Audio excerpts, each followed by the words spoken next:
கிறிஸ்துவுக்குள் மிகவும் பிரியமானவர்களே, யோபு பக்தனை குறித்து நாம் எல்லாரும் அறிவோம். தேவனே அவனை குறித்து மிகவும் உத்தமன் என்று சாட்சி கொடுத்திருந்தார். தேவன் ஒரு மனிதனை குறித்து உத்தமன் என்று சாட்சி கொடுத்திருப்பார் என்று சொன்னால் அது அவ்வளவு சீக்கிரம் வெறுமையாக ஒரு சாதாரணமாக சொன்ன ஒரு வார்த்தை கிடையாது. உத்தமத்திலே ஒரு அதிகபட்ச ஒரு நிலையை அடைந்த இதனால்தான் யோபுவை குறித்து தேவன் அப்படி சொன்னார். ஆம், அதே போலதான் மற்ற பரிசுத்தவான் மோசேயை குறித்து தேவனுடைய வீட்டில் எங்கும் உண்மையுள்ளவன் என்று தேவன் சாட்சி கொடுத்தார். அப்படியானால் அவன் மிகவும் உண்மையாய் தேவனுடைய வீட்டில் எல்லா காரியங்களும் அவன் வாழ்க்கை முழுவதிலும் நடந்து கொண்டிருப்பான். ஏதோ ஒரு நாள் இரு நாள் அல்ல.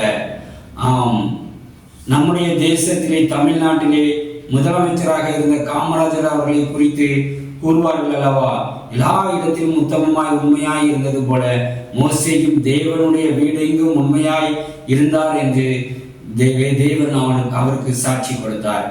அதே போலதான் ஞானத்திலே சிறந்தவர் சாலமோன் என்று தேவன் சொன்னார்.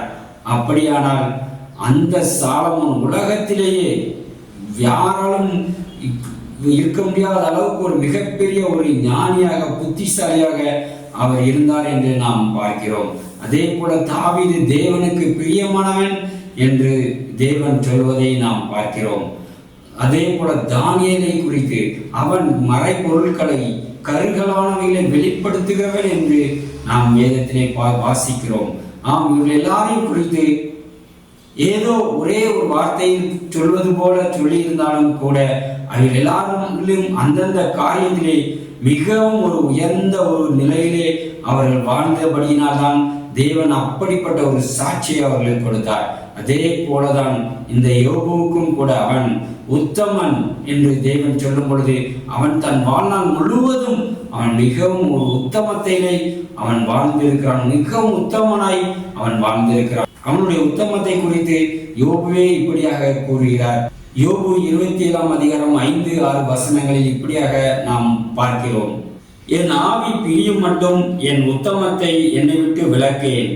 என் நீதியை கெட்டியாய் பிடித்திருக்கிறேன், அதை நான் விட்டுவிடேன்.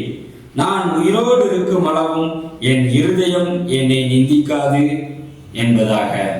ஆகவேதான் இந்த யோபு உபத்திரவம் வரும் பொழுது தேவனோடு அவன் வழக்காட விரும்புவதை நாம் பார்க்கிறோம். ஆம், தேவன் விருதாவாய் யாரையும் உபத்திரவப்படுத்துகிறதில்லை. அப்படியானால் தனக்கு உபத்திரவம் மிகப்பெரிய துக்கம், கொடிய துக்கம் வந்திருக்கிறது என்று சொன்னால் நான் ஏதோ அடியாத மாடு போல அடிக்கப்பட்டு இருக்கிறேன் என்று யோபு எண்ணி தேவனையே அவன் அந்த உபத்திரவத்திற்கு காரணம் தன்னுடைய பாவம் இல்லை என்பதை நிரூபிக்கும்படியாய் தேவனையே அவன் வழக்காடும்படியாய் அழைப்பதை நாம் வேதத்திலே நாம் பார்க்கிறோம். என்ன ஒரு துணிச்சல் பாருங்கள்! எவ்வளவு உத்தமனாய் அவன் இருப்பான் என்று சொன்னால் அவன் தேவனையே நீ வழக்காடும்படியாய் அழைக்கிறான். யோபு 13 அதிகாரம் 22-23 வசனங்களை நாம் அதனை பார்க்கிறோம். நீ கூப்பிடும், நான் உத்தரவு கொடுப்பேன், அல்லது நான் பேசுவேன். நீர் எனக்கு மறுமொழி சொல்லும். என் அக்கிரமங்களும் பாவங்களும் எத்தனை! என் மீறுதலையும் என் பாவத்தையும் எனக்கு உணர்த்தும் என்று கேட்கிறார். யோபு 31:5-7 வசனங்கள். நான் மாயையிலே நடந்தேனோ, என் கால் கபடு செய்ய தீவிரித்ததோ என்று சுமுத்திரையான தராசிலே தேவன் என்னை நிறுத்தி என் உத்தமத்தை அறிவாராக. என் நடைகள் வழியை விட்டு விலகினதும் என் இருதயம் என் கண்களை பின்தொடர்ந்ததும் ஏதாயிலும் ஒரு மாசு என் கைகளில் ஒட்டி கொண்டதும் உண்டானால் என்று யோபு கூறுவதை நாம் பார்க்கிறோம். இறுதியாக யோபே தீர்ப்பை கூறிக்கொள்கிறார். யோபு 27 அதிகாரம் 4 வசனத்திலே, என் நியாயத்தை தள்ளிவிடுகிற தேவனும் என் ஆத்துமாவை கசப்பாக்குகிற சர்வ வல்லவருமானவருடைய ஜீவனை கொண்டு சொல்லுகிறேன் என்று யோபு கூறுகிறார். அதாவது தன்னுடைய நியாயத்தை தேவன் தள்ளிவிடுகிறார் என்று யோபு தனக்குத்தானே தீர்த்து கொள்ளுகிறார்.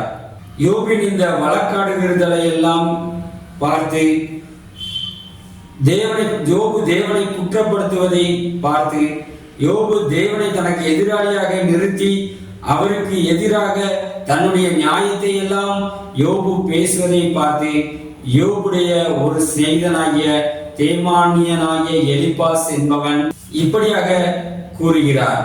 யோபு 4 அதிகாரம் 17 மனுஷன் தேவனை பார்க்கிலும் நீதிமானாய் இருப்பானோ? மனுபுத்திரன் தன்னை உண்டாக்கினவரை பார்க்கிலும் சுத்தமாய் இருப்பானோ என்று. அது மாத்திரமல்ல, இன்னொரு மனிதனாகிய எலிகு அவரும் யோபுவை பார்த்து இப்படியாக கேட்கிறார். பின்னும் எலிகு மாறுதரமாக, என் நீதி தேவனுடைய நீதியை பார்க்கிலும் பெரியதென்று நீ சொன்னது நியாயம் என்று எண்ணுகிறீரோ? நான் பாவியா இராததினால் எனக்கு பிரயோஜனம் என்ன, பலன் என்ன என்று சொன்னீர் என்று எலிகு கூறுகிறார். ஆம் யோபு, நான் பாவி அல்ல, குற்றமற்றவன் என்று சொல்லி, தேவன் என்னை அநியாயமாய் தண்டிக்கிறார் என்று சொல்லி, தன்னுடைய நீதியை தேவனுடைய நீதியை காட்டிலும் அதிகமாய் காண்பித்து பேசுகிறார், உயர்த்தி பேசுகிறார். அதனை ஏற்றுக்கொள்ள முடியாத அவருடைய நண்பர்கள் தான் இப்படியாக கேட்கிறார். தேவனுடைய நீதியை காட்டிலும் உன்னுடைய நீதியை நீ அதிகமாக்குகிறாயே, கண்டிப்பாக அப்படி இருக்க வாய்ப்பு இல்லை. தேவன் நம்மை காட்டிலும் அதிக நீதி உள்ளவர், ஒரு தவறும் செய்யாதவர் என்று சொல்லி அவர்கள் தேவனுக்கு சார்பாக பேசுகிறார்கள். அப்படி என்று சொன்னால் யோபு எவ்வளவு பெரிய உத்தமனாக அவர் வாழ்ந்திருப்பார். ஒரு சிறு காரியத்தில் கூட அவர் தவறாந்ததினால்தான் தேவனுடைய அவரை எதிர்த்து வழக்காடும்படியாக, தேவனையே குற்றஞ்சாட்டும்படியாக, தேவனே ஏதாவது என்று தவறு இருந்தால் தேவன் காண்பிக்கட்டும் என்று அவர் சவால் விடும்படியான ஒரு வாழ்க்கையை அவர் வாழ்ந்திருக்கிறார். ஆகவேதான் அவரால் அப்படியெல்லாம் பேச முடிந்தது. ஆனாலும் அதனை அவருடைய நண்பர்களால் ஏற்றுக்கொள்ள முடியவில்லை. தேவனை பார்க்கிலும் உன்னுடைய நீதியை நீ அதிகப்படுத்துகிறாயோ என்று சொல்லி அவர்கள் கேட்பதை நாம் பார்க்கிறோம். சரி, இதற்கெல்லாம் யோபுவுக்கு தேவனுடைய பதில் என்ன? அதை குறித்து நாம் இப்படியாக வாசிக்கிறோம். யோபு 40 அதிகாரம் 6 முதல். அப்பொழுது கர்த்தர் பெருங்காற்றில் இருந்து யோபுக்கு உத்தரவு அருளினார். இப்போதும் புருஷனை போல நீ அறை கட்டிக்கொள், நான் உன்னை கேட்பேன், நீ எனக்கு உத்தரவு சொல்லு. நீ என் நியாயத்தை அவமாக்குவாயோ? நீ உன்னை நீதிமான் ஆக்கிக் கொள்ளும்படிக்கு என் மேல் குற்றம் சுமத்துவாயோ என்று தேவன் கேட்கிறார். ஓ, பார்க்க எவ்வளவு ஆச்சரியமா இருக்கிறது பாருங்கள். தேவனே ஒரு மனிதனை பார்த்து கேட்கிறார், நீ என் நியாயத்தை அவமாக்குவாயோ? உன்னுடைய உத்தமத்தினாலே என்னுடைய நியாயத்தையே நீ அவமாக்குவாயோ என்று கேட்கிறார். அது மாத்திரம் அல்ல, நீ உன்னை நீதிமானாக்கிக் கொள்ளும்படிக்கு என் மேலேயே குற்றம் சுமத்துவாயோ என்று சொல்லி தேவனே கேட்கிறார். ஆனாலும் கூட தேவனுடைய இருதயத்தின் தீர்ப்பு என்ன? அதை யோபு வழக்காடும் முன்பதாகவே தேவன் யோபை குறித்து சாத்தானிடம் சவால் விட்டிருந்தார், சொல்லியிருந்தார். இப்படியாக அவர் சொல்லி இருக்கிறார். கர்த்தர் சாத்தானை நோக்கி, என் தாசனாகிய யோபின் மேல் கவனம் வைத்தாயோ? உத்தமனும் சன்மார்க்கனும் தேவனுக்கு பயந்து பொல்லாப்புக்கு விலகுகிறவனும் ஆகிய அவனை போல பூமியில் ஒருவனும் இல்லை என்றார். ஆம் பிரியமானவர்களே, இந்த யோபை குறித்து தேவன் முன்னதாகவே தீர்ப்பு செய்திருக்கிறார். அவன் உத்தமன், சன்மார்க்கன், தேவனுக்கு பயப்படுகிறவன், அதனாலே அவன் பொல்லாப்புக்கு விலகுகிற ஒரு மனிதன். இந்த யோபை போல உலகத்தில் உள்ள அத்தனை மனிதர்களை எடுத்துக்கொண்டாலும் இந்த யோபு அளவுக்கு உத்தமமாய் ஒருவரும் இல்லை என்று சொல்லி இந்த யோபை குறித்து தேவன் முன்னமே சாட்சி கொடுத்திருந்தார். அவனுடைய வாழ்க்கையை உத்தமத்தை குறித்து தேவன் தீர்ப்பு செய்திருந்தார். ஆனால் என்ன, அந்த யோபு அதை அவன் அறிந்திருக்கவில்லை.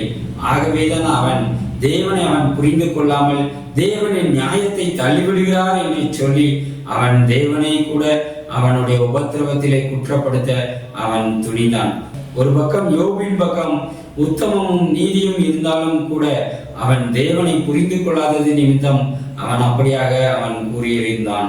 ஆனாலும் பிரியமானவர்களே, இதே போன்று நாமும் நம்முடைய உபத்திர வேலையிலே தேவனை நாம் புரிந்து கொள்ள முடியாத ஒரு சூழலை நாமும் கடந்து செல்வோம். அப்பொழுது தேவனை நாம் நேசிக்க முடியாதபடிக்கு, அவரை நாம் உயர்த்த முடியாதபடிக்கு, தேவன் என்னை அநியாயமாய் தண்டிக்கிறார், தேவன் எனக்கு அநீதி செய்கிறார், தேவனுக்கு எனக்கு தண்டனை கொடுக்கிறார் என்று சொல்லி நாம் நம்மை நாமே வேதனைப்படுத்தி கொண்டிருப்போம். ஆனால் யோபின் வாழ்க்கையிலே நாம் பார்த்திருக்கிறோம், யோபு மிகவும் உத்தமனாய் வாழ்ந்தபடியினால் தான் அவன் இத்தனை உபத்திரவங்களையும் தேவன் அவனுக்கு அனுமதித்தார் என்று சொல்லி அதைத்தான் வேதமும் கூறுகிறது. அது தேவனை தேடுகிறவர்களுக்கு சகலமும் நன்மைக்கு எதுவாக நடக்கிறது என்று. ஆகவே நாம் நம்முடைய உபத்திரவ நேரத்திலும் தேவனுடைய செய்கையின் மேல் நம்பிக்கையாய் இருப்போம். யோபு சொன்னது போல, என் மீட்பர் உயிரோடு இருக்கிறார், கடைசி நாளே அந்நிய கண்கள் அல்ல, என்னுடைய சொந்த கண்களை காணும் என்று சொல்லி நாம் விசுவாசித்து தேவனை உறுதியாய் பற்றிக் கொள்வோம்.